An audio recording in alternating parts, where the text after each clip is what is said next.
In the 1990s, many true crime books were being written about Martha's murder. Famous author Dominic Dunne published A Season in Purgatory. Greenwich native Timothy Dumas wrote Greentown, and the infamous Mark Furman wrote A Murder in Greenwich. But there was one book that contained insider information about the night Martha died. One that was never published, but would provide vital details about what happened to her. In 1997, Michael Skakel had decided to write his memoir. Why, you ask? What had Michael done that was so noteworthy that people would want to read about it? Well, the answer is he fell out with his Kennedy cousins and decided he would write a tell-all book about them to get revenge. To quote Michael, "The first account by an insider of the avarice, perversion, and gangsterism of America's royal family." Michael did not finish his book. However, the recordings made by Michael's ghostwriter would provide a completely different tell-all account for the state attorney investigator, Frank Garr. The tapes would answer two important questions that had eluded everyone for 27 years. Who killed Martha Moxley, and why? Welcome to True Crime with Morty, a podcast by a criminologist and her dog. I am your host TJ, and this is Morty.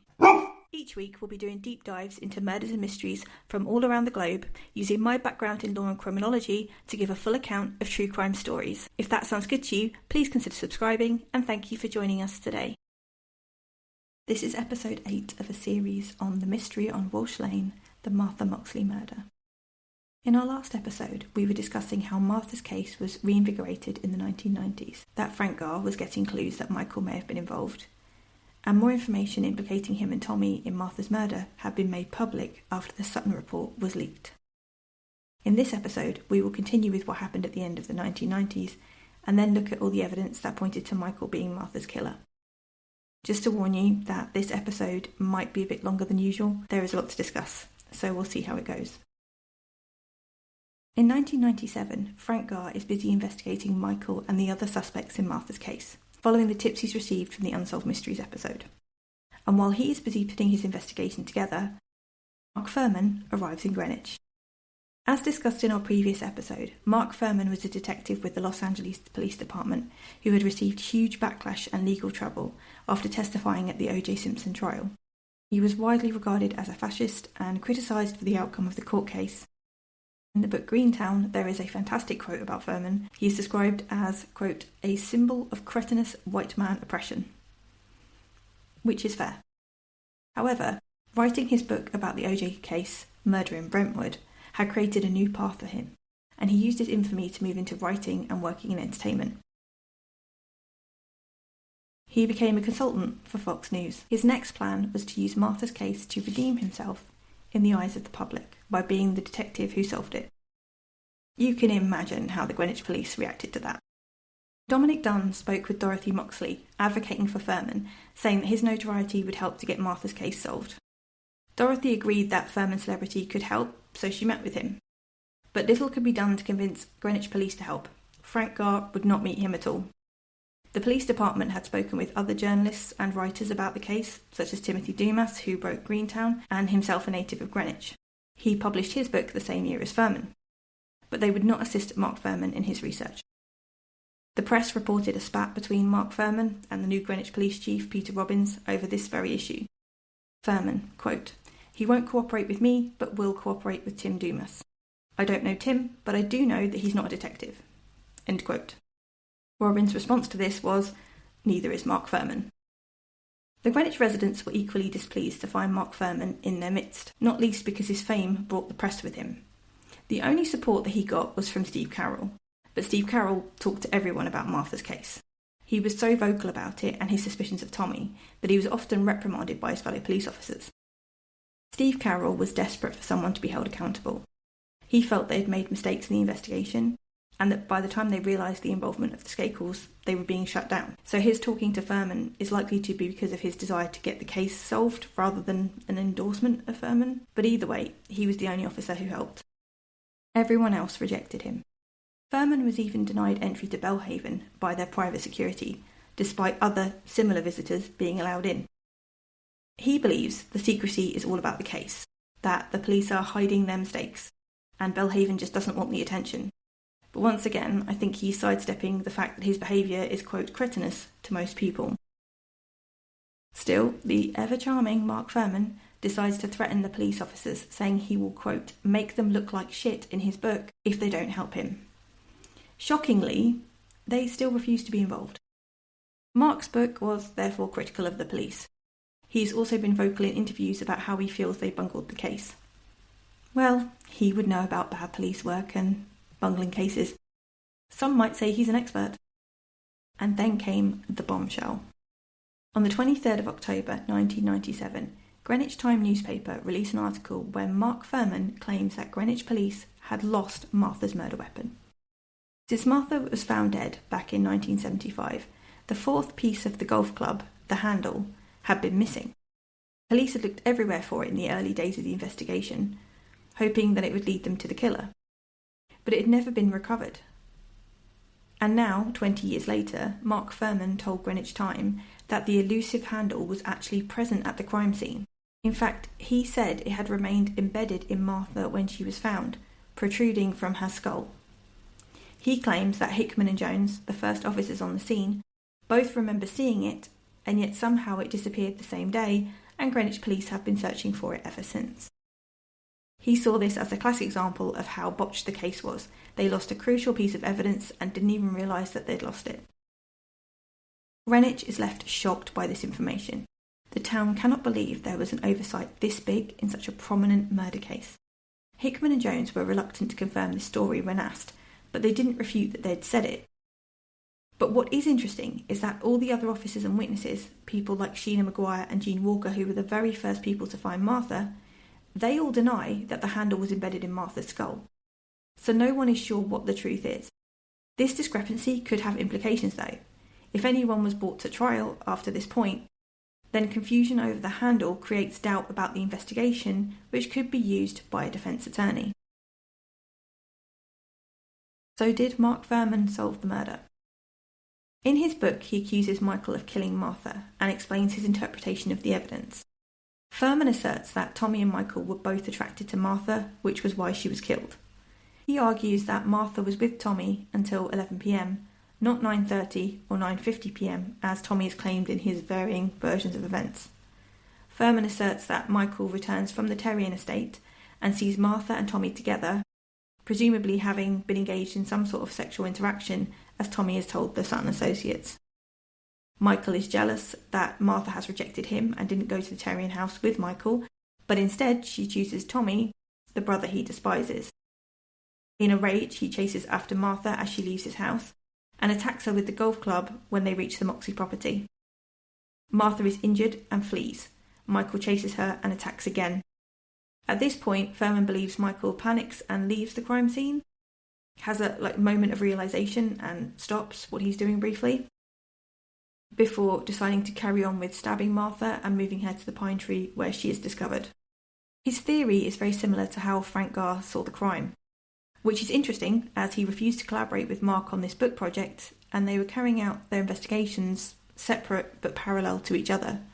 Frank had obviously been onto Michael as a suspect since 1995, but he had been working on the case longer and may have had more information than Fuhrman had access to, such as the tips and leads from Unsolved Mysteries. It is interesting that these two men came to the same conclusion independently. It seems that the overlap between them was the Sutton report, which both Frank Garr and Mark Fuhrman received in 1997. On the 30th of September 1997, Dominic Dunn received a copy of the report from Jamie Bryant, who worked at the Sutton Associates and was also an aspiring screenwriter, who, I assume, wanted to be in the debt of a famous ex-film producer, Dominic Dunn, and so sent him a copy. Dunn passed on his copy of the report to Mark Fuhrman and Frank Garr, which could explain how Fuhrman reached similar conclusions to Frank without having full access to this investigation. Fuhrman left Greenwich at the end of October 1997, ready to publish his book in 1998. The pressure was now on Frank Garr to get the case moved forward before Fuhrman's book came out. Frank was concerned that Fuhrman would take credit for solving the case that he himself had been working on for almost a decade, and at the point where he finally had evidence he could take to a grand jury.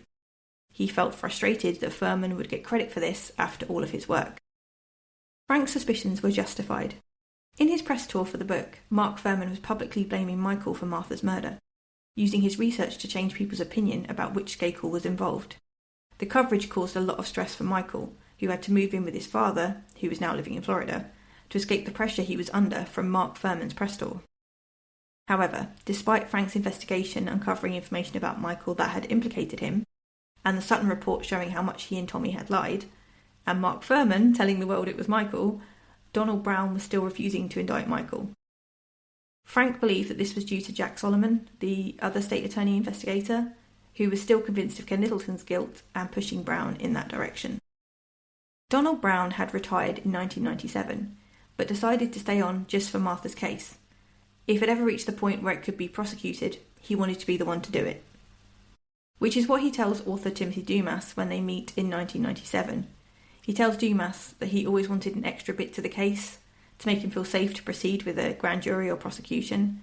Perhaps forensic evidence would be found at some point. But as of 1997, he could not see a way to proceed with what they knew. Dumas asks him about the criticism he has for not having called a grand jury in 1976 or 1995, and the accusations that he'd been paid off by the Skakel family, or been under some sort of pressure to bury Martha's case. But Brown explains he feels the case is still solvable and that he was not paid off or controlled. He was merely cautious about what to do with the evidence that they have and wanted to wait for more. Dumas publishes his book in March 1998. Unlike Furman, it is not an attempt to solve the case, as Dumas is a writer, not a detective, but he just wants to tell Martha's story from the point of view of someone who lives in Greenwich and was a similar age to Martha. It's a normal true crime novel about an unsolved murder that was of course updated into a new edition after the trial. I have quoted this book many times in this series, it was great to read, and I felt it was pretty fair to everyone involved. On his meeting with Donald Brown, Dumas writes about how he makes sense for the Skakels, quote, strategically to pay off Donald Brown, as he is the person who could prevent the case going forward. However, he also points out that Brown is generally a cautious prosecutor, and he is the one who initiated the new investigation in 1991, and so was essentially keeping the case alive, which would be odd if he was paid to make sure it stayed out of court. Despite this seemingly balanced overview of Donald Brown's predicament, Brown quits almost immediately after Greentown was published, stating, quote, the Dumas book as the reason. He claims that his hands are tied now. If he moves forward and indicts someone, then people will say it was because he was trying to prove he wasn't paid off, and if he doesn't indict someone due to lack of evidence, that will only seem to confirm the rumour that he is controlled by the Skakels. So he can no longer manage the case, as whatever he does, the rumour will haunt him and is now a conflict of interest. Having read the book myself, this seems like a massive overreaction. I have seen many interviews with Donald Brown on the case, and he seems to be hinting at Skakel involvement, but not feeling that he can do much about it. The book Greentown notes his determination to get the case solved and merely mentions the rumours about Brown. I really don't see how anyone could think he was getting paid off based on that book or anything else he's done in public. That being said, his reluctance to call a grand jury seems odd, particularly back in the beginning of the case. Steve Carroll had been kicked out of Brown's office for suggesting a grand jury in 1976. They were discussing what evidence they had against Tommy Skakel and what they didn't have, so Steve suggested letting a grand jury decide. Brown had kicked him out of his office for suggesting it. In 1991, when the case was reopened, Brown was asked if a grand jury would be called, and he said it was too late now, which angered Carroll, who of course had asked for it 16 years earlier when it would have been more helpful. But overall, Brown's own comments in public and the book Greentown don't really encourage this idea that he was preventing the case from being brought due to the Skakels. Frank Garr has stated that Brown used Greentown's publication as the excuse to leave, as Frank was pressuring him to indict Michael Skakel, and Brown wouldn't budge as he didn't feel confident with the case. Brown also felt there wasn't enough time to get his successor, Jonathan Benedict, up to speed before Furman's book was released, so he was under pressure from all sides. So Frank believes that when Greentown came out, Brown used that as an excuse to avoid the whole thing and get himself out. Whatever the real reason, Brown was gone in April 1998, and according to John Moxley, this was the best thing to happen to his sister's case, as his successor Benedict was calling a one-man grand jury within weeks of Brown's departure. Superior Court Judge George N. Thim heard the testimony of 53 witnesses over 18 months. To answer the question, did they now know enough to arrest Michael Skakel for the 1975 murder of Martha Moxley?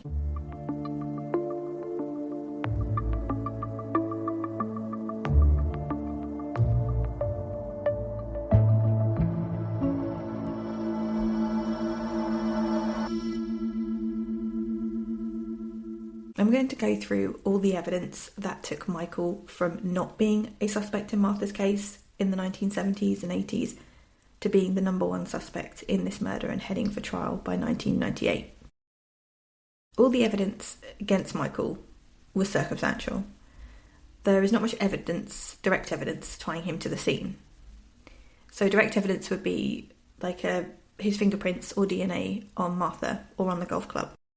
Instead, we have circumstantial evidence, which is different but can be more compelling with a jury. Circumstantial evidence is information that doesn't tie the perpetrator to the crime like forensic science can, but instead it uses the circumstances around the murder to put together a scene, almost like pieces of a jigsaw puzzle, that reveals what really happened and why.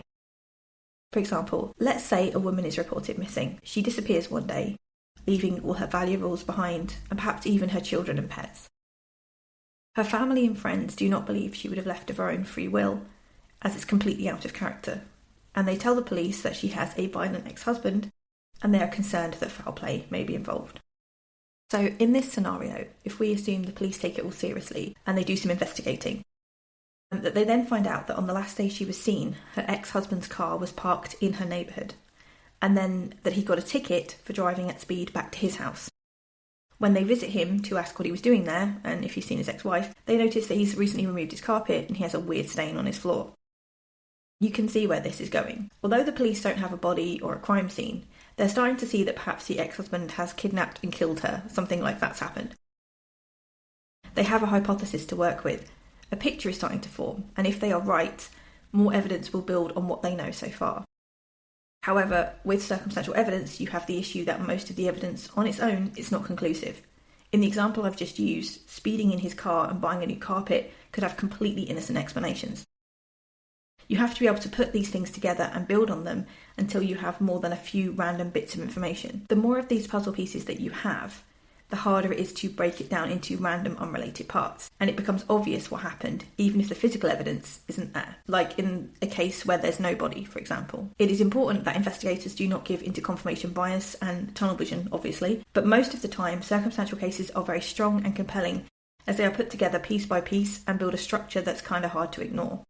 They take the police in that direction rather than the police assuming that's the case. You just need a lot of circumstantial evidence to show the jury that the perpetrator was involved and what their motive was. And in Michael's case, the circumstantial evidence is so much that you get to the point where you struggle to see how it could have been anyone else. So it's a lot to get through.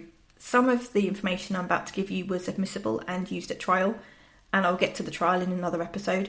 The rest was just information that pointed towards Michael, but I think it's important to understand the whole story to see how it got to be Michael being arrested, as it was a complete flip from Tommy Skakel and Ken Littleton, who were suspects for years. The other reason I wanted to do a whole breakdown of Michael's evidence is that Robert F. Kennedy Jr., the current Angel of Death, or Health Secretary in America, is obviously Michael's cousin via Ethel Kennedy, and he has long advocated for Michael's innocence. He has even gone as far to claim that Michael was framed for this murder. I understand that Robert F. Kennedy believes in his cousin and has doubts about the case. That's fine. That's normal. Most relatives can't believe someone they love is capable of murder. It's also possible that the police got it wrong.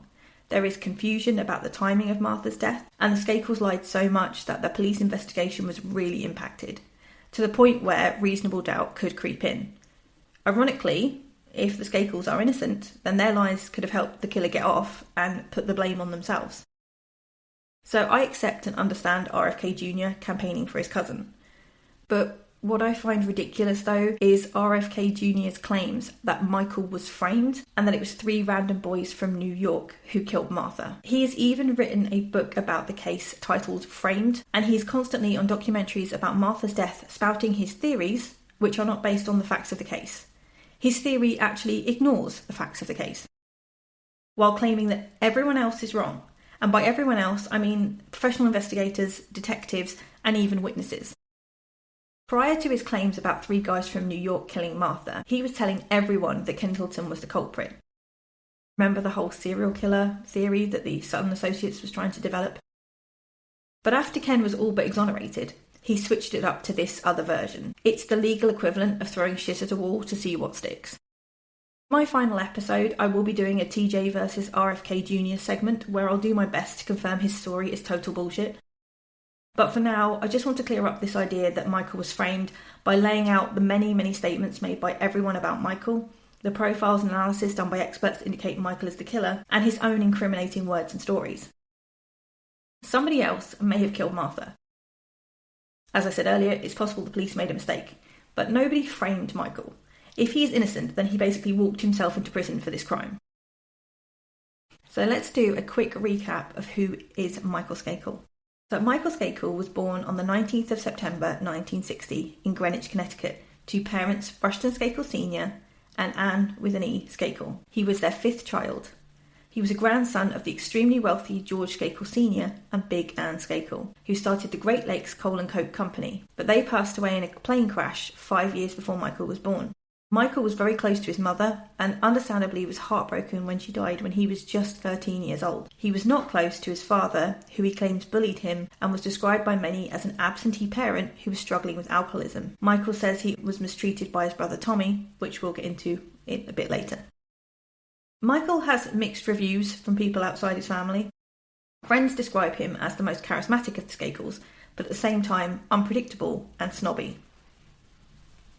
He could be very generous, but also cruel and violent. He got into a lot of trouble both in and out of school.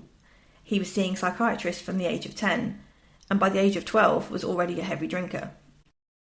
Michael had grown up in an exceptionally wealthy family, with all the privilege and opportunities that brings. However, he had little in the way of emotional support or healthy boundaries. Most of his parenting seems to come from the staff who worked for his family, and by parenting, it was more they did the practical side of raising children, like driving him around and making him lunch, as that was their job.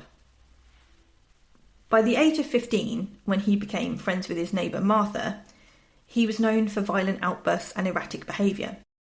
He developed what appeared to be a one-sided crush on Martha, and according to him, he peeked in her window to watch her shower and undress, something he does to a lot of women and girls in the neighbourhood. Despite only knowing the Skakels for a few months, Martha saw a lot of Michael's negative traits when hanging out with him and his brothers.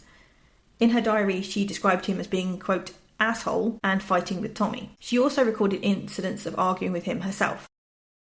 He seemed to be jealous of her flirting with Tommy, even though Martha had a boyfriend and seemed to be friendly and flirty with all of her peers, including Michael himself. Still, he seemed to have an issue with her, quote, leading Tommy on. On the night Martha died, Michael was chatting to her in the Lincoln car and asked her to go with him to his cousin's house, which Martha declined. Now, back in 1975, it was believed that she headed home roughly 10 minutes after Michael left in this car, when he went to his cousin's house. However, in the 90s, it came out that Michael may not have left Belle Haven at all, and that Martha was at the Skakels longer than the initial 10 minutes that was believed in 1975. So let's now look at the evidence. Earlier, I said that there was no direct evidence linking Michael to the crime scene, and there isn't really. As previously discussed, forensic science was practically non-existent in 1975, and despite Dr. Henry Lee's best efforts in the 90s, Martha's case never really yielded much in that department. But let's just quickly look at what we have before we get into the circumstantial case. So first of all, we have the murder weapon itself. The Tony Penner 6 iron that belonged to the Skakel home had been used to kill Martha and broken into 4 pieces. 3 of these pieces were found with her body. The 4th piece was missing from the scene. This missing part of the golf club did seem to indicate a Skakel over any other potential suspect for one reason only. The handle part that the killer had removed from the scene had the name Anne on it, as it had been the property of Anne with an E, Skakel, and all her clubs had had her name on. Investigators pondered on why it was missing from the crime scene when everything else was left where it was. There was a hypothesis that if a Skakel had killed Martha, then they would not want their mother's name left at that scene, so they took the piece that said Anne with them. The golf club was not a smoking gun for the police, as the clubs were left out by the kids and pretty much anyone in Belle Haven could have used it as a weapon. However, Anne's name was really only important to the Skakel household. Not sure anyone else would have cared about her name being left at that crime scene, but a Skakel suspect might have been uncomfortable with that. It's logical for us to assume that the suspect took the handle not because it said Anne and would be associated with their dead mother, but for a more obvious reason, such as having fingerprints on it. And therefore, it did not point to a Skakel being the culprit, as anyone could have left the crime scene with the handle to avoid being caught. But given the state of the crime scene and the lack of planning in this horrific crime, it seems unlikely that the killer was forensically aware enough to know to take that with them. It was also the 1970s. Forensic science was not a thing people knew about, and most criminals could not be caught by forensic techniques. So it does seem plausible that the removal of the handle may be simply due to it having Anne's name, rather than it being a savvy suspect hiding their involvement. In fact, taking the handle with them could have been more incriminating, as if the police had found it in their house or on their person, it could have pointed to them being the killer. So taking it was either a subconscious mistake or a deliberate risk. Michael and his siblings adored their mother. If one of them killed Martha, it could explain why the handle was removed and never found. The golf club handle is a bit like the tree. The tree where Martha was found only really had significance to one person, Michael, and we will discuss why in a minute. But whoever killed Martha had to be aware of that tree and knowledgeable about the Moxley property. The location of Martha's body pointed to it being someone who was familiar with Belle Haven and specifically the Moxley property. It was dark, and although it was mostly deserted, the killer was in danger of being caught. Depending on the exact time of Martha's death, you had neighbours outside trying to get their reactive dogs in, you had Dorothy Moxley looking out the window waiting for her children, and the odd person walking or driving past, and then John Moxley came home at 11 p.m. So at any time between 9:30 p.m. and 1 a.m, the period where most likely Martha was killed, the killer did risk being caught by almost anyone in the vicinity. This was not a planned murder. This was someone with knowledge of Belle Haven and of Martha, but not someone who had laid out a foolproof plan. They were just very lucky to not be seen. The neighbour, Edward Hammond, was suspected by the police as his window looked directly over the crime scene, so even he was a risk to the perpetrator if he'd just looked out the window. This means the killer had to have some knowledge of the Moxley property to operate so stealthily after such a crazed attack. Furthermore, the killer deliberately chose that specific tree to conceal her body rather than just leaving her under the willow tree where she was killed. That could link Michael to the crime scene, and we'll get into why later in this episode. The other thing to note about the crime scene is that it's not far from the Skakel home. If Martha left the Skakels and walked home, the perpetrator had to be close behind her to attack her in such a short period of time. It's not a long walk, and Martha was potentially in a hurry to get home as she was late for her curfew. And so the attack happened quickly and in a small window of time where she was the most vulnerable, between the relative safety of the Skakel house, or view of the neighbours on the street, and before she was close enough to her house for her mother to see the attack. That goes against someone like Ken Littleton being involved, as he would not have known the area well, or been aware of Martha's habits or route home.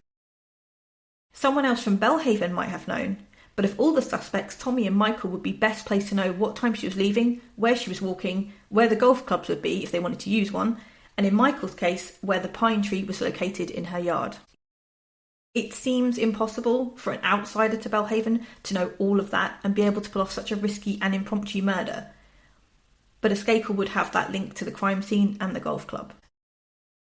So Michael is tied to the Means, a golf club belonging to his family, which he has used as he regularly golfs, and he is familiar with the crime scene, particularly the tree which she was found under. Next, we need to talk about the hair and the jeans. So back on the 5th of November 1975, the day after Martha's funeral and less than a week after her murder, sanitation workers found a black plastic garbage bag containing a pair of trainers and a pair of jeans outside the Skakel home. The jeans were blue, they were Wranglers, and they were size 36-30 and had a label marked Mathia B. They were covered in something that looked like blood and had a long blonde hair attached to them. The police took the items away to test for blood, and they kept the hair. 4 days later, Rushton Skakel Sr. confirmed the jeans were from his household. Michael had borrowed the jeans from a kid he went to camp with, hence the label Mathia B. The jeans turned out to be something of a red herring. The substance on the jeans was not blood, so it seemed unconnected to Martha's murder. However, fast forward to 1991, when Dr. Henry Lee was brought in to review the forensic evidence, and he found that the blonde hair on the jeans was a match for Martha.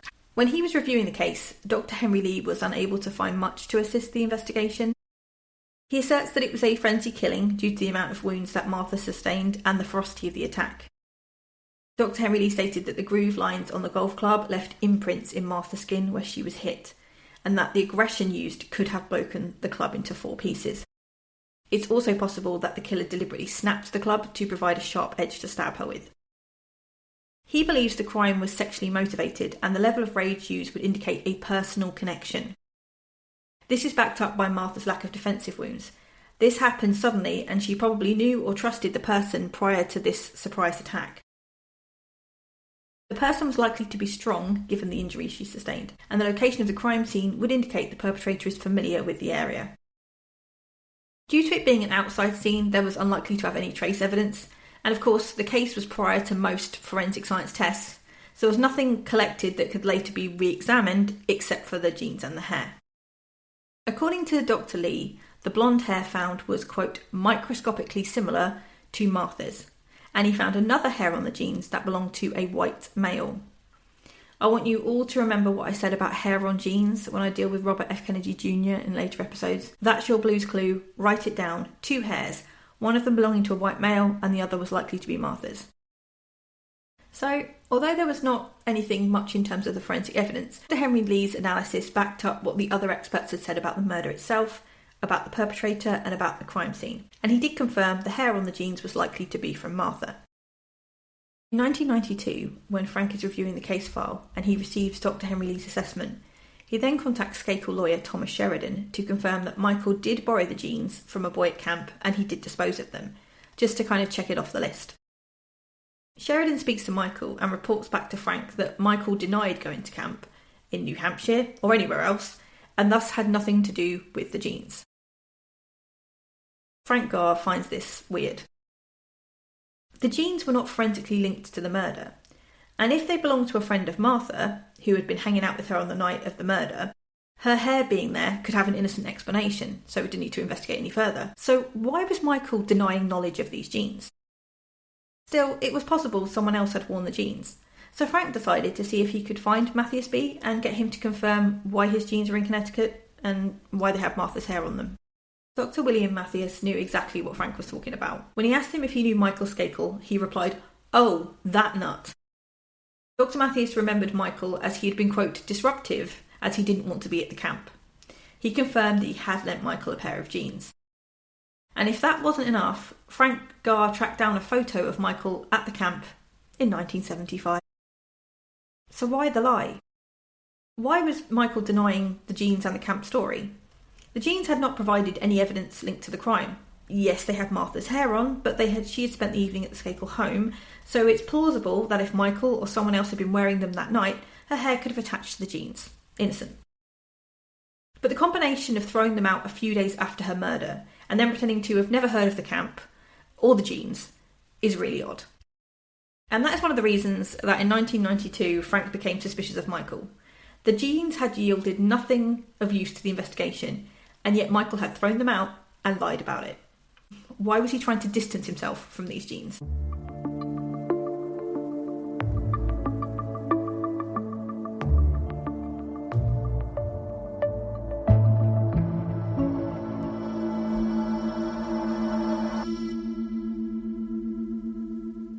As the direct evidence in the case is not conclusive, let's now look at the circumstantial evidence linking Michael to Martha's murder. To do that, we need to start at the beginning. Day 1, Halloween 1975, and our victim Martha has been found dead. The entire community is in shock as the news spreads around Belle Haven. Julie Skakel and Andrea Shakespeare went to a private school which was open on Halloween, unlike Martha's school. But after Martha was found, they were pulled out of lessons and taken to the Skakel house. According to Andrea Shakespeare, when they got to the Skakel house, Michael Skakel told them that Martha had been murdered and that he and Tommy were the last ones to see her. What's interesting is that Michael should have not been the last person to see Martha. In fact, the 2 people he was talking to about this saw Martha after he had supposedly left for the Terrians. So Tommy may have been the last person to see her, apart from her killer, but Andrew and Julie saw her after Michael. Kind of weird thing to say when it's obviously not true. Unless he didn't go to the Terrians, as was stated by Andrea, Kendleton and 2 of his own brothers. And of course Julie did see who she thought was Michael run past her car when he was supposed to be on his way to the Terrians. This is of course circumstantial evidence. We can't put too much into what was said. On the face of it, this could just be a teenage boy caught up in drama. Obviously, a murdered girl is not some fun gossip, but this could just be a lack of maturity and a little bit of attention seeking, claiming to be the last person to see her. But this statement by Andrew Shakespeare about what Michael told them on Halloween is a bit telling. He's already inserting himself into the crime. The very same day, he saw his best friend Andy Pugh and told him, quote, "Somebody has killed Martha and they are trying to pin it on Tommy," end quote. At this point, the police had no suspects. They were still processing the crime scene. So why was he portraying his brother as a suspect? Why is he putting Tommy in the middle of this crime? Also, does he mean they the killer or they as in the police? Because reading it out loud, it almost sounds like the killer killed Martha to get Tommy in trouble, which would really point to him as a suspect. Anyway, I've quoted Andy Pugh talking about the aftermath of the murder in the first episode, but as a little reminder, he says that after Martha died, the Skakel house was on lockdown. Lawyers came round, Rushton Skakel Sr. came home early from his trip, and Andy was told he wouldn't be seeing Michael for a while. He did see Michael that week, but it was kind of a weird thing for him to be told. Why would Michael specifically not be allowed to see his friends? Again, circumstantial. Rushton may have just been a worried father who came back after a horrid child murder and wanted his kids to be home and safe. But when paired with Michael casually saying he was the last person to see Martha, and so many people thinking he was in Belle Haven despite what the police were told about him leaving in a car, it looks kind of suspicious. Andy Pugh also told Frank Garr that his friendship with Michael ended not long after Martha was murdered. The reason? Andy said that deep down he'd always thought it was Michael who killed her. 1975, Michael was not a suspect. The police were looking into intruders and Belle Haven as a whole, rather than the Skakel house. And once they did focus on the Skakels, it was Tommy and later Ken Littleton who caught their attention. But according to Andy Pugh, as the investigation continued without an arrest being made, he began to suspect Michael. Quote, "The more it pointed to Michael, the killer was not a stranger, it was someone in that house. Is it possible it was him?" End quote. Andy Pugh knew that Michael liked Martha and had seen them play, fight and flirt, and noticed that Michael liked Martha more than the other way round. Michael was athletic and, although only 15, was bigger and stronger than Martha. Michael had a history of violent behaviour and fighting, and he was especially aggressive when he had been drinking. These suspicions of Michael seem to be mostly based on his own intuition, just a feeling and observations about his friend, but later on he did have some conversation with Michael that encouraged this to be more than just his own thoughts. In the early 1990s, Andy Pugh and Michael Skakel were both in Alcoholics Anonymous, and would sometimes see each other at meetings. Michael asked Andy if they had lost contact because he suspected Michael of killing Martha. He thought it would be understandable due to the golf club coming from his house, but he denied being involved. I find this conversation really strange. This conversation happened over 15 years after Martha died, and friends lose contact and fall out over all kinds of stuff, and it's weird for him to think that Andy suspected him, and that's what caused their fallout or separation. I mean, it's clear that Andy did suspect him, but for him to assume that without Andy telling him that was the reason seems a bit weird to me. Wouldn't it have made more sense for Michael to believe that Andy felt uncomfortable around Tommy, who actually was a suspect, rather than him? But this is where some crucial information came out. Remember how I said the tree that Martha was found under was linked to Michael? Well, prior to telling the Sutton associates about his nighttime wanderings around the crime scene, Michael also told Andy he was at the crime scene and offers an alternate version to the one he told Sutton associates years later.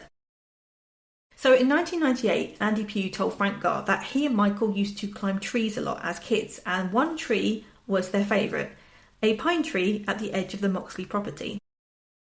When they had reconnected as adults in the early 90s, Michael had told Andy that in a, quote, strange coincidence, he had masturbated in the tree on the night of the murder. By 1998, Frank has heard about the masturbation tree story, so he just confirms, oh yeah, the tree outside Martha's window. But Andy corrects him. No, Michael said the tree, meaning the pine tree on the edge of the Moxley property that they used to climb as kids, the very one that Martha's body was found under.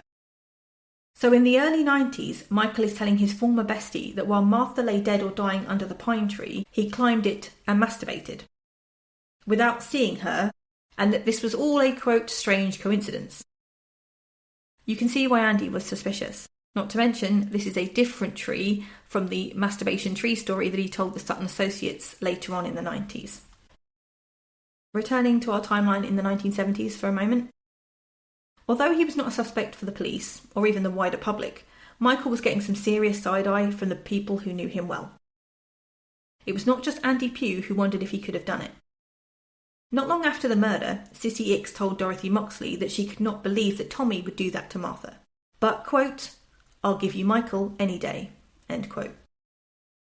Sissy was a long-time friend and neighbour of the Skakel family, and her daughter, who was one of the last people to see Martha alive, Helen Icks, is also a staunch Tommy supporter. And yet Sissy believed that Michael was capable and was comfortable saying that to the victim's mother. It is worth noting that Sissy denied ever saying this, but it's not the only time she incriminates Michael. In 1998, she tells Frank Garr that sometime after the murder, Rushton Skakel Sr. came to see her and told her it was possible that Michael was involved in the crime. Yeah, his own dad. Franz Witteen was another person who was close to the Skakels and actually voiced his concerns about Michael to the police. If you recall from a previous episode, Franz was a gardener and handyman who worked at Skakels for years. He was there the night Martha was killed, and he retired not long after. In March 1976, after he had left the Skakel employment, he went to see Greenwich Police. He had been under the protection and silence of the Skakel lawyers whilst working there, but now he could give them a proper statement. Franz did not know anything about the murder itself, but he had noticed a significant change in the Skakel household since October 1975. According to Witteen, the whole family was treating Michael differently. They were being, quote, exceptionally nice to him, and gave Franz the impression that Michael knew something about the murder. This statement is interesting when compared to statements Michael has made about how his family bullied him. Why did this change suddenly after Martha died? Other statements made by Skakel employees, such as tutor Ken Littleton and Franz Witteen's replacement, Larry Zaccarelli, also point to Michael's involvement. As we have talked about previously, Ken Littleton was very defensive of Tommy in the early months of the investigation. He felt that he was innocent and being scapegoated. He only became suspicious of Tommy once he found out that the Lincoln report was a lie. Before that, he was very much saying that he couldn't have been involved. However, from the start of the investigation, Ken Littleton had voiced concerns about Michael. Ken said that he was scared of Michael, bearing in mind that Ken was a 23-year-old man who had quite a large physique, and Michael was a 15-year-old boy. Littleton told police and reporter Len Levitt that Michael was already an alcoholic at 15 and he had witnessed his capacity for violence firsthand.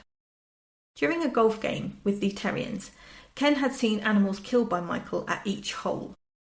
One chipmunk had its head crushed and had been, quote, crucified with a golf tee. At a different hole, he had crushed a squirrel's head. The weapon used for these attacks was, of course, a golf club. According to Ken Littleton, Michael had been boasting about killing the animals with a, quote, crazed expression.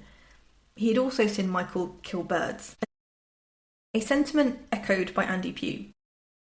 When being interviewed by Frank Garr in 1998, he tells him about how Michael would lure birds with food and then shoot them as they land, which Michael had found amusing. Andy also claimed that his pet dog was shot by Michael. Killing animals is not always an indicator of someone's ability to hurt people. People who go hunting aren't automatically murderers. But it is nearly always in the background of killers, especially in childhood. The McDonald Triad is a way of flagging potential offenders by looking at their behaviour for 3 specific things that have been linked to violence and homicidal behaviour in later life. The triad consists of bedwetting, animal cruelty and fire starting. Michael is known for animal cruelty and bedwetting. Fire starting, not so much. But a school he attended did burn down, so perhaps he did hit the trifecta at some point. But can we assume that this violence towards animals did lead to violence against humans? Well, yes we can. Andy Pugh told Frank Garr about Michael's capacity to violence towards people, and mentions that the worst fight he ever saw Michael get into was with his brother Tommy. There was blood everywhere, and he, quote, thought they would kill each other, end quote. Another example was given by Larry Zaccarelli. Larry was hired as a chauffeur for the Skakel family in 1976, 6 months after the murder. One of his jobs was to drive Michael to his psychiatrist appointment every Friday at 4 p.m. Then one Friday changed everything. That morning, Michael had had a huge argument with his father. At some point, he storms out of the house screaming, "You're not my father!" and then proceeds to get in a car and drive it into one of the fences. Zaccarelli runs to help him, and Michael's next move is to pull out his switchblade and threaten to, quote, stab you to death if Zaccarelli doesn't drive him into town. Rushton Skakel, apparently thinking it might calm Michael down, said it was fine to take him, so Zaccarelli drove him into town. At Park Avenue, Michael jumps out of the car and runs off. Larry drives to Rushton Skakel Sr.'s offices at Great Lakes, and there is no sign of Michael. And he also finds out that Michael's appointment time with his psychiatrist has been moved up to 2 p.m. So he heads to the psychiatrist's office, hoping that Michael will just go there. And Michael does arrive at 1 p.m, so Larry buys him lunch. Michael doesn't explain why he ran off, but says that Larry is, quote, the only person he can trust, end quote. After his psychiatrist appointment, he comes out crying, and they drive back to Greenwich. But when they reach the Triborough Bridge, he runs out of the car again, and he tells Larry that, quote, I've done something very bad, I'm in a lot of trouble, I've either got to kill myself or leave the country, end quote. He refuses to tell Zaccarelli what happened because, quote, if you knew, you'd never talk to me again, end quote. He then runs through traffic and begins to climb the bridge, presumably in an attempt to jump off. Zaccarelli chases after him and pulls him down. They return to Greenwich, and Larry quits his job the next day. Although he met with Greenwich police several times, he didn't mention the bridge incident, as he and his wife were frightened of the Skakels. Frank Garr only found out because Zaccarelli had told a friend who saw the investigation had been reopened and called the police to tell them about the bridge incident. So, a lot to unpack there. Michael threatened a grown adult with a switchblade, which, I don't know why he would have one, much less threaten the family chauffeur with it. It's very violent, very abusive. And then he threatens to jump off a bridge or run away as he can't live with what he's done. But he's not talking about threatening Zaccarelli with a knife or the history of hurting small animals, things like that. This is a secret he won't talk about. It's worse than threatening a man with a knife. And it's so bad he feels he can't go on. Which really begs the question, what did he do? He doesn't think Larry would hate him for the switchblade, but that he would hate him for the secret. What the hell was it? The final point to make about the bridge episode, and Skakels in general, was that it scared Zaccarelli into silence. He was not comfortable telling police this because of fear of retribution from the Skakels. Something that said a lot in this case. Fear of the Skakels, fear of the Kennedys.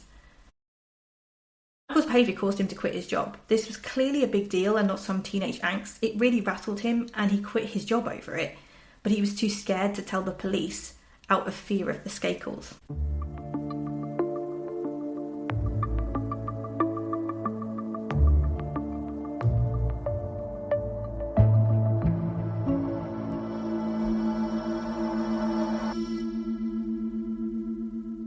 1977, Michael was undergoing yet more psychiatric assessment, and according to his psychiatrist, Sue Wallington Quinlan, Michael is, quote, in the grip of a severe agitated depression, possibly of psychotic proportions. There is also a great fury inside of him, focused primarily on his hatred of his father. This anger is very frightening, end quote.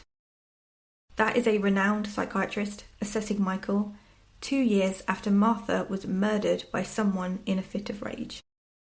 Another example of Michael's tendency towards violence was against a non-founding member in 1978. Michael was a student in a prestigious school in Versailles, Vermont, but got expelled for threatening a teacher's wife with a ski pole. This is not the only school he has had trouble with. Teachers described him as unstable and obnoxious. One described him as, quote, pathological in terms of his inability to distinguish truth from falsehood. A pathological liar who threatens women with ski poles. That is some school report. A few months after the Vermont incident, he got into the car crash in Wyndham, and his passenger, a 21-year-old woman, broke her leg. He abandoned her to flee the scene and get away from police. Obviously, he failed and got arrested. But we are really starting to see this lack of regard for the life of other humans as well as animals. Threatening one lady with a ski pole, his family chauffeur with a switchblade, and finally leaving a young woman in a damaged car with a broken leg. Thomas Sheridan, the Skakel family lawyer and friend of Rushton, said that, quote, Michael is obviously a disturbed person. Showed little or no remorse for having nearly killed the companion in his car, end quote. All of this, and he's just 18 years old. You can see why his family saw the car crash in Wyndham as the final straw. And although none of this is directly tied to Martha's murder, except perhaps the statement made by Zaccarelli could have been about Martha. What is evident to investigators is a pattern of behaviour: violence, rage, risky behaviour, and alcohol addiction. The police did not know about most of these incidents, and the psychiatric assessment back in 1978. But of course, he was arrested and arraigned for his involvement in the car accident. He was charged with speeding, unlicensed operation, failure to comply, and drunk driving. He entered a guilty plea for all of the charges except drunk driving. This behaviour was the final push Rushton needed to take Michael in hand. He decided to send Michael off for treatment at a place called Elan. Elan was marketed as a rehabilitation centre for wayward adolescents. Its aim was to treat them for addictions and provide counselling, etc. In some ways it seems to have been marketed as almost a summer camp, rehab but with fun activities. In reality, it seemed to be a place rich people sent their children who should really be in prison. Although addictions were rife amongst the young people in Elan, most of them had more disturbing reasons to be there, including accusations of murder and other distressing crimes. And Elan turned out to be more of a punishment than an opportunity to grow and heal. Many of the patients would have probably preferred prison, or at least wouldn't have known the difference. It was run by a man called Joe Rishi, who was not a psychiatrist, therapist, or a doctor. He was a former addict himself, but he seemed to know absolutely nothing about recovery, a lot about making money though. He owned a racetrack before starting Elan, and he had no experience or qualifications in mental health. He founded Elan in Maine in 1970 and welcomed in wealthy children who seemed to have a variety of complex needs and problems, and he had absolutely no idea or ability to treat them. He had a doctor at the school, Dr. Gerald Davidson, but he was rarely seen, and the majority of the, quote, care received by the children was from unqualified 20-year-olds who were themselves dealing with substance abuse issues. The recovery of the inmates went about as well as you could expect. If the patients were not violent addicts before getting into Elan, they definitely were by the time they left. The treatment programme consisted of bullying, belittling, and physical abuse. Children were attacked individually or in group settings as a way to get them to, quote, cop to bad behaviour, forced to fight each other in boxing rings to defend themselves against accusations made about them. And in some cases, Joe Rishi would call general meetings to single out a specific person and encourage the other children to abuse them. The idea that their inner problems would be purged through this process of, quote, stirring stuff up in them. The young people were also put in cages and had signs with accusations about their behaviour hung around their neck. Kind of like Lord of the Flies meets Camp Krusty, I guess. Naturally, it was an unmitigated disaster. Taking damaged and in some cases dangerous young people and traumatising them more meant that most Elan patients continued with substance abuse and more criminal behaviour. Their lives became more dysfunctional and descended into chaos. Michael Skakel could arguably be one of Elan's success stories. He did eventually get clean from his addictions and his adult life progressed rather than stagnated. But he hated it as much as everyone else, and I don't think his success could be attributed in any way to his so-called treatment at Elan. In terms of Martha's investigation though, his Elan stay is crucial in the evidence against Michael. While at Elan, he tried his best to not get involved in conflict or get into trouble. Michael seemed to realise pretty quickly that he was in a dangerous place with scary people and that he needed to keep his head down and get out. He spent most of his time in the company of another patient called Sarah, who apparently looked similar to Martha, which make of that what you will. Yet he did manage to experience some of the horrors of Elan by getting on the wrong side of Joe Rishi. Apparently, Joe hated what Michael stood for and would put the spotlight on him. So despite Michael doing his best to avoid trouble, he had been through some horrid experiences, which had led him to escape twice. According to fellow Elan alum, Harry Craik, after one of these escapes in November 1978, Michael was the subject of a large general meeting. In this meeting, Joe Rishi announced that Michael was referred to Elan because he was suspected of killing Martha Moxley. and that he was sent there rather than jail because his family had money. Apparently, Michael was as stunned as everyone else in the room and denied the accusation. After the general meeting, Michael had to defend himself in the boxing ring. He had to answer the charge of murder. He denied involvement until the 6th round, when he cried and said he didn't know what happened to Martha. He was then made to wear a sign around his neck saying, "Confront me on why I killed Martha Moxley," allegedly for 6 weeks. Now, obviously, any statement given in the boxing ring would seem coerced rather than a confession, so I don't really care what Michael's responses were to being punched in the face. But my question is, why did Joe Ritchie accuse him of killing Martha? Why did he think Michael was responsible for it back in 1978? We know that Michael had problems with alcohol and used other substances, and that his referral to Elan came after his horrible car accident, which had led to criminal charges. Addiction and criminal charges seem valid reasons for going to Elan, where many of his peers had committed even worse violations, and it was supposed to be a rehab facility. So why did Joe Ritchie think that Michael had been sent there in connection with Martha's case, and not these other reasons? Furthermore, he could not have got this information from anywhere else, as nobody suspected Michael in 1978. Apart from the few people mentioned earlier who were close to his family and kind of side-eyeing Michael, everyone else had different suspects. The people of Greenwich suspected Tommy. They assumed he'd get away with it because he was a Kennedy cousin. Others favoured Ken Littleton due to the coincidence of him being there for the first time Martha died, and of course his downward spiral afterwards. The police and state attorney looked at Ken and Tommy, and the press focused on Tommy. So where had Michael is a suspect come from? The only logical answer is that either Rushton or Michael had told Joe Ritchie, or someone else close to the Skakels.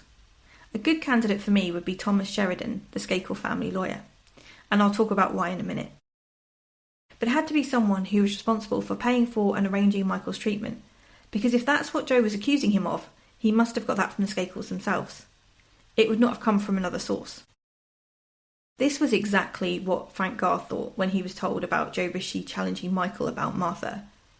But who had told Joe this? There are a few clues. The first and most likely person is, of course, Rushton Skakel Sr.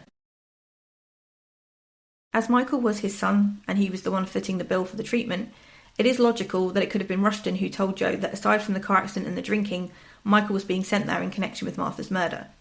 According to Sissy Ix, Rushton had suspicions of Michael, and in 1998, when she met with Frank Garr, she told him that at some point after the murder, exact date unknown, that Rushton had told her there was a possibility Michael was involved.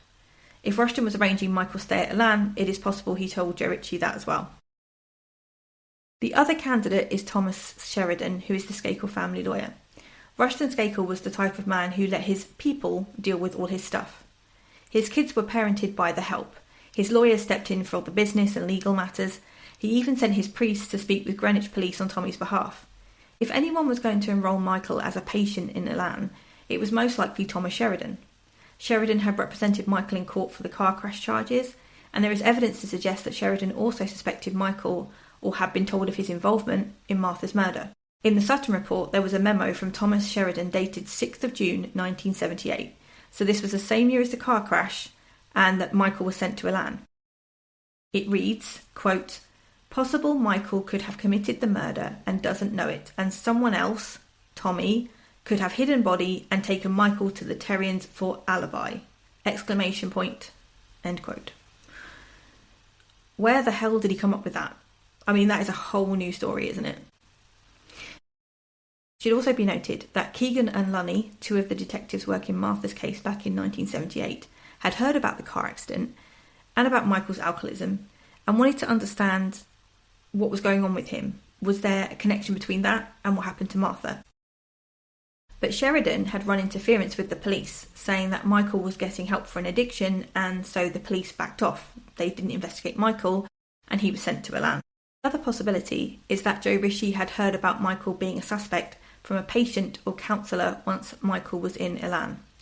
Michael had made many statements to multiple people and seemingly confessed to the murder while he was there. In 1998, Father Connolly, priest and friend of the Skakel family, who had spoken to Greenwich police back in the 1970s about Tommy, met up with Frank Garr. He told him that a few days prior to Martha's murder, both Tommy and Michael were peeping in her window. He had not told police this due to Michael's famous temper and his fear that Michael might destroy the rectory. Father Connolly had also heard from a counsellor within Elan, when Connolly had gone to visit Michael there, that Michael had told the counsellor that he remembered being covered in blood the night Martha died. But when he asked Michael about this, Michael told Father Connolly that the counsellor was lying. So if the counsellor did hear this, there is no doubt the counsellor would have reported that to Joe Ritchie as well as to Father Connolly. Regardless of how he found out, Joe Ritchie accused Michael of killing Martha in 1978 and 1979, when detectives, the public and the press were focused on everyone else, and it was over 20 years before his arrest for her murder. Ritchie must have had some reason for doing that, and the only answer is that he was told by whoever books Michael in for that treatment, either a Skakel or someone close to them, or he heard it from Michael's own words once he was in Elan. And although I do not believe a place like Elan has any credible therapy treatments, there is of course the tradition of accountability and honesty in addiction recovery. Was this pressure on Michael to confess due to the fact Elan knew he had done it, and he needed to admit it as part of the treatment that he received there?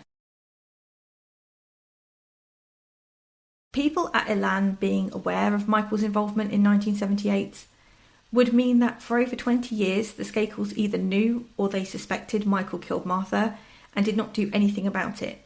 Instead, they kept quiet and thwarted the investigation whilst pretending to be helpful and cooperative. When Martha's case was featured on Unsolved Mysteries in the late 90s, the majority of the tips that came in were former patients of Elan who had met Michael and heard him talk about Martha's murder. Many claimed that that was the real reason he was there, no doubt due to the meetings where he was accused and the sign that was hung around his neck. But others had more direct detail in one-on-one conversations with Michael. Gregory Coleman, an Elan classmate of Michael's, testified to the grand jury that Michael had told him about Martha's death. Quote, Michael made advances which she rejected, and, quote, he drove her skull in with a golf club, end quote. He also said Michael told him, quote, I am going to get away with murder, I'm a Kennedy, end quote. Gregory added that Michael had told him he returned to Martha's body 2 days later and masturbated over it. Obviously that last part wasn't true. Martha had been found roughly 12 hours after her murder. However, the masturbation part and the idea of Martha rejecting his advances fit with other similar stories that Michael told to witnesses. Another Elan alum, David Bolin, had seen the hard copy report about William Kennedy Smith when he was being wrongly accused of killing Martha Moxley during the coverage of his rape trial. Bolin remembered Michael Skakel and thought he had been involved, and that was why he was sent to Elan, so he contacted Greenwich Police to tell them about Michael. Dorothy Rogers had told police in 1980 that she had information on a murder. Dorothy herself was in trouble with police over a fire, so it should be noted that her statement may have been an attempt to bargain for herself and therefore could be discredited. However, her information does seem to confirm what everyone else has said. While she attended Elan between June 78 and June 79, she had heard Michael talk about Martha. She witnessed a meeting where a staff member had asked Michael, quote, why did you crush Martha Moxley's chest with a golf club? Michael had not responded to this, so Dorothy had asked him about it privately. Michael had told her that he and his brother were suspects in the murder of Martha. He had also said that the night Martha died, he got extremely drunk and blacked out and he cannot remember what happened. That during that blackout period, he might have killed her, but he's not sure. He woke up in a daze and couldn't remember.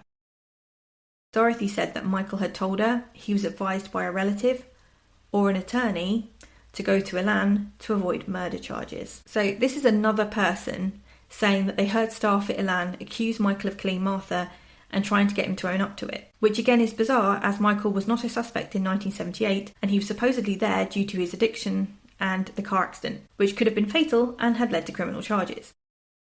That was enough to be dealing with. There was no need to confront him about a murder that he hadn't even been questioned about, unless Martha was the real reason he was there.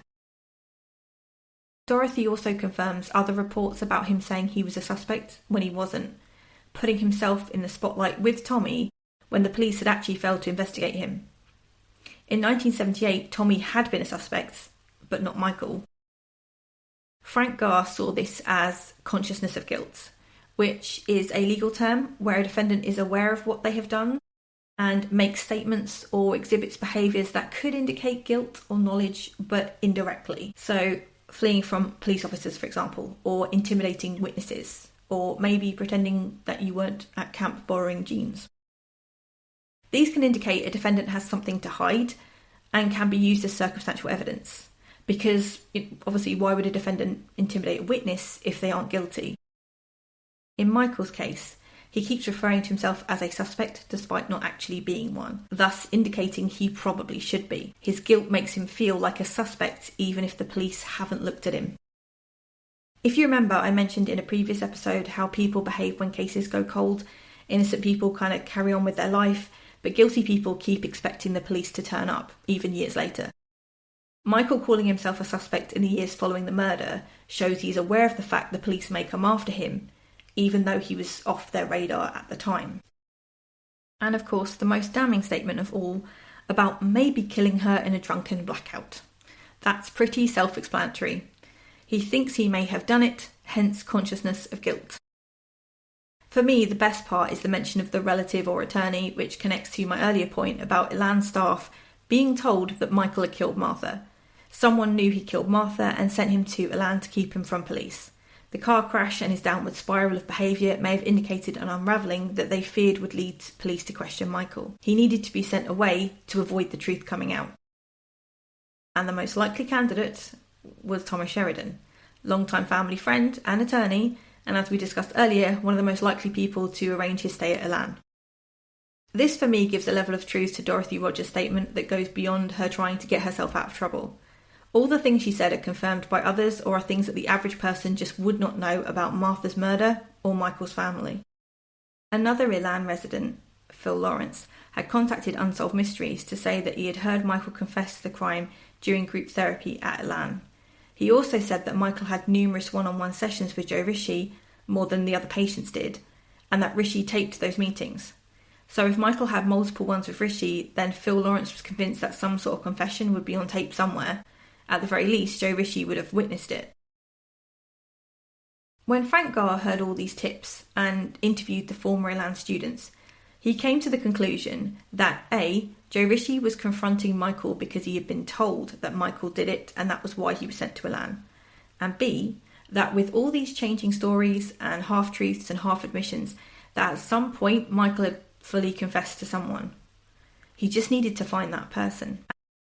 That person was John Higgins. Frank was contacted by Chuck Segan, another patient at Elan. Chuck told him that the rumour at Elan was that Michael was placed there by family, fearful he would crack and admit to a murder. Segan could see firsthand how Michael would break down at group therapy sessions, crying and saying he didn't know when questioned about Martha. He also told Frank that his friend John Higgins was Michael's roommate and that Michael had actually confessed to John. John confirmed this. He said that Michael said, quote, "Yes, I did it, I killed her," end quote. John said Michael had confessed this to him, but Michael had little memory of the night, so no details.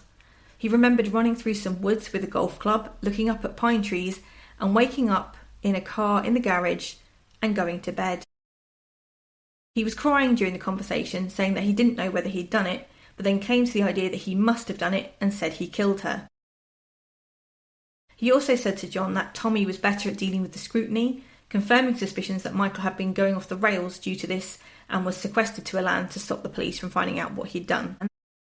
Chuck believed that John was credible at first, but told Frank he was concerned about Higgins' revelation as he was not sure why Michael would confess to him of all people.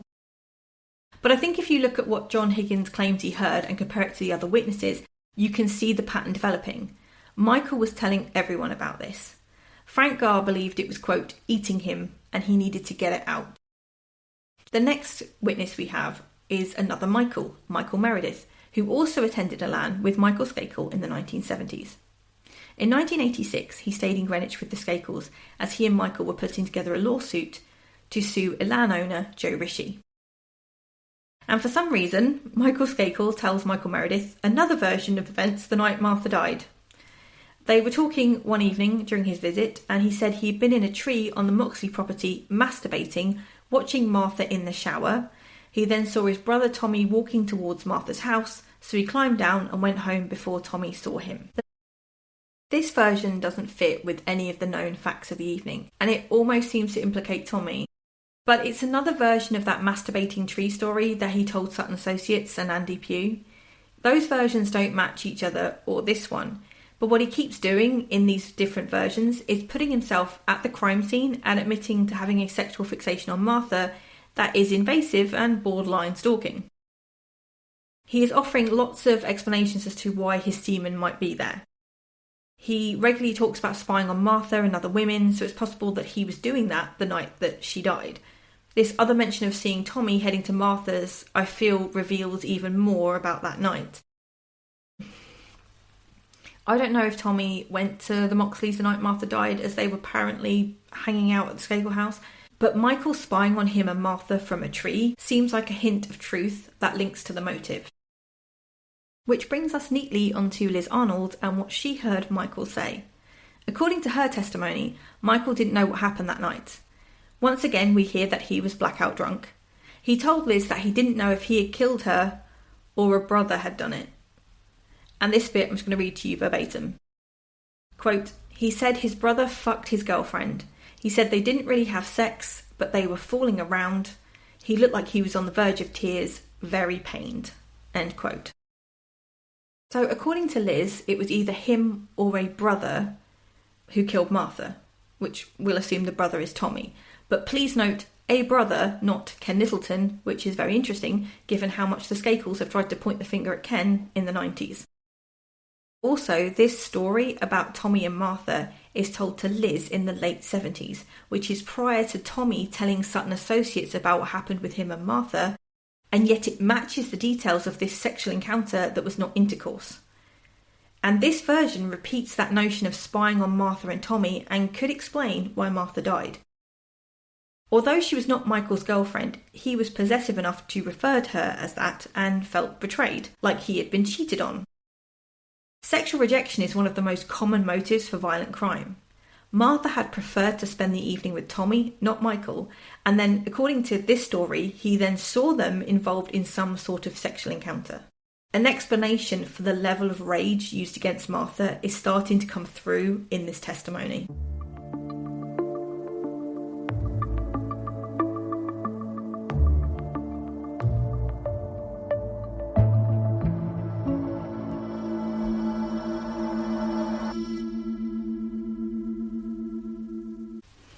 Oops. 7 former Elan patients gave evidence to the grand jury and at trial. Although their statements vary in terms of what Michael said, they have recurring themes. That the staff at Elan were under the impression he killed Martha, and that is why Michael was sent to Elan. We know that that didn't come from the police investigation or even the press, so Elan must have been told that by someone close to Michael. Michael constantly refers to himself as a suspect despite not being one in 1978. He seems confused about the night due to blackout drinking, and yet keeps revealing random bits of information that hints that he was not only at Martha's property that night, but was also spying on her and Tommy. According to Liz Arnold, he felt betrayed or cheated on by Martha, which gives a motive for the level of rage used in the murder. He was not Martha's boyfriend, but he was almost obsessive about her, and clearly thought her and Tommy together would be a betrayal. The constant reference to the tree Martha was found in, and stories of masturbation, place him at the crime scene, and every time it's a different version of what he saw or did, but the consistent part of it is that Michael places himself at the crime scene the night Martha died and left DNA there. In addition to the Elan patients calling Unsolved Mysteries, there was another caller who contacted to say that her friend had heard Tommy Skakel confess. However, when Frank Garr questioned the friend, he confirmed that he had heard the confession at an AA meeting, but it was Michael who confessed, not Tommy. So this evidence from Elan and Alcoholics Anonymous meetings, as well as interviews with those close to the Skakels, convinced Frank Garr that Michael had something to do with Martha's murder. Michael had spent years talking about this crime to anyone and everyone. In the early days, he said he had been the last person to see her, and he had taken newspaper articles about the case into school. He had his strange behaviour on the Triborough Bridge that hinted at a dark secret. And then when he went to Elan, he was accused of killing Martha and seemed to give hints, clues and half-confessions to his fellow residents.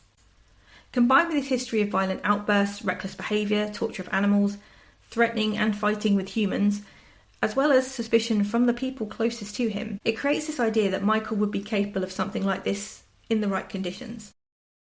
Many of the admissions he gave created an idea of what those conditions would need to be.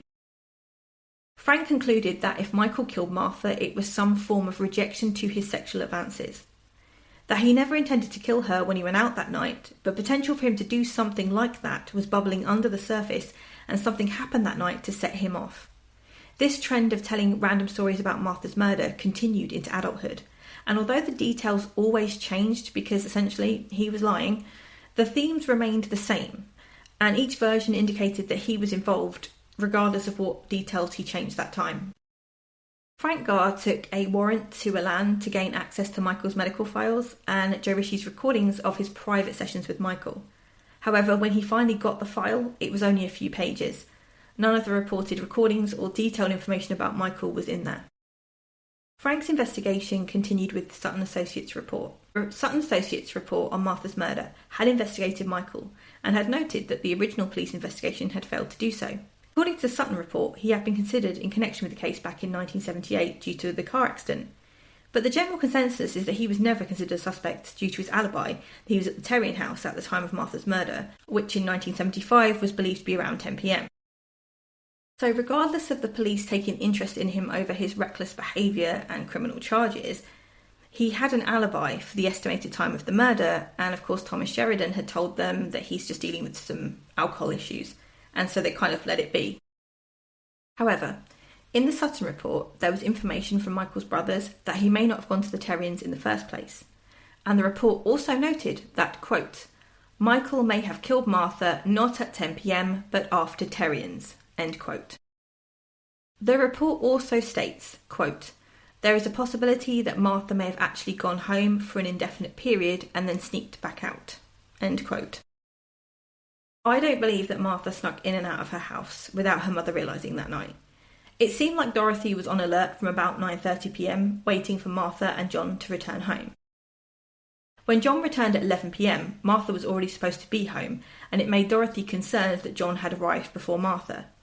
I failed to see how she could have snuck in and out before then, when her mother was listening for the door, and then later when Dorothy was sat by the front door, waiting for Martha to return. However, there must be some reason why the Sutton Associates believed that was a possibility, or that Michael could have been involved after the Terrians, assuming that he did in fact go there. And it seems to relate to comments Michael made about arranging to meet up with Martha another time. We'll get into that in more detail when we get to his memoir. The Sutton report also included some clues as to why Michael would have killed Martha. Quote from the Sutton report. Knowledge of how much Tommy and Michael fought. We at least believe Michael had more than ample reason to be extremely upset when Tommy was carrying on with Martha by the side of the house just before 9:30 p.m. Turned down an offer to hang out with Michael that night to hang with older brother. Spectacle made him depressed and hostile. End quote. Again, this idea that whether Michael went to the Terrians or not, it is possible that he was spying on his brother and Martha at some point that evening and was jealous of their interaction and felt rejected by her, echoing the information provided by the Elan classmates. The various stories that Michael had told them about that night included seeing Martha and Tommy together and feeling jealous and betrayed. Michael's own account of that night in the Sutton report was of course what caught Frank's attention when it was written about in the Len Levitt article. In his own words, Michael once again placed himself at the crime scene, only in this version he says he walked past it and climbed a different tree in Martha's garden.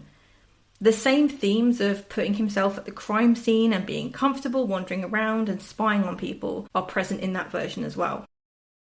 Which fits in with the profile compiled for the Sutton report by the Academy Group. We discussed this in connection with Tommy, but here is a reminder of what the profile of Martha's killer that they compiled for the Sutton report was. Explosive temper, history of fighting, strong sibling rivalry, behavioural problems at school and at home, using drugs and alcohol that evening that would encourage him to talk to her, problem child, fantasised about a sexual relationship with the victim, using pornography, window peeping, nocturnal activities, emotional loner. Frank Garr was not a fan of the Skakels, as he believed that they and their lawyers had always ignored the police and pretended to cooperate when really they'd just lied about everything. So he was amused at how badly the Sutton report backfired on them. The evidence gathering put Michael as the suspect and makes Tommy look suspicious, as his account raises more questions than it answers, but it fails to do any damage to Kendleton. The Academy Group's profile is of course not the only one made about Martha's killer. Greenwich Police also received a profile from the psychiatrist who was involved in the investigation into the Boston Strangler. That profile was teenage white male with an explosive temper, may have hang-ups with girls, an athletic boy, may be impotent, killer not in their right mind, killed meaninglessly like stepping on a bug, had probably blocked it all out. At the time of receiving this profile, Steve Carroll and his fellow officers felt that the profile had fit Tommy. But reviewing the case file and the Sutton report years later, Frank could see how all this was pointing at Michael, who was an even better fit for the profiles. The issue had always been that Michael wasn't in Belle Haven when Martha was killed, so he'd been kind of passed over. But of course now, everything had changed. There were discrepancies and confusion over where he was and what time Martha had died. It was not as clear-cut as it had seemed in 1975. The way Frank saw it, Michael had the means, golf club, a motive, jealousy or rejection, and based on his changing stories and confused witnesses, who think he didn't go to the Terrian's house, he may have had the opportunity as well. On reviewing the case file, the Bombshell Sutton report, and interviews with everyone else in the investigation, as well as the Elan patients, Frank felt that he was seeing the case clearly. Sure, there was still some problems, missing pieces. There was no smoking gun, so to speak. The handle to the golf club was of course still missing. The time of death was not certain enough to rule a definitive timeline. Yet Michael's changing stories, his confessions and comments on the murder, as well as the profiles made about Martha's killer and the suspicions of those around him, were creating a picture of what really happened the night Martha died. The strands of information were forming a picture. It was all fitting together in a way it didn't for the other suspects like Ken Littleton or even Tommy. Michael was potentially a really good suspect, and he'd kind of been in the background all along, but no one realised due to his supposed alibi, which was now gone. Much like the stones he claims to have hurled at Martha's window, Michael Skakel had hurled himself into a shitstorm, and his own words were about to make it 10 times worse. Frank's next move was to subpoena the memoir tapes from Michael's tell-all book. They provided the final pieces of the puzzle for him and were instrumental at the trial. So what had Michael said about Martha in his tell-all Kennedy book? Find out in the next episode, where I'll walk you through what Michael told his ghostwriter in detail, and we'll also look at the history of the Skakel and Kennedy relationship and what drama led to the creation of those recordings. Trust me, that could be a podcast all by itself. All that and more in episode 9 of The Mystery on Walsh Lane, the Martha Moxley murder. Thank you for listening to True Crime with Morty. Please like, comment and subscribe so you don't miss an episode. Goodbye from me and goodbye from Morty.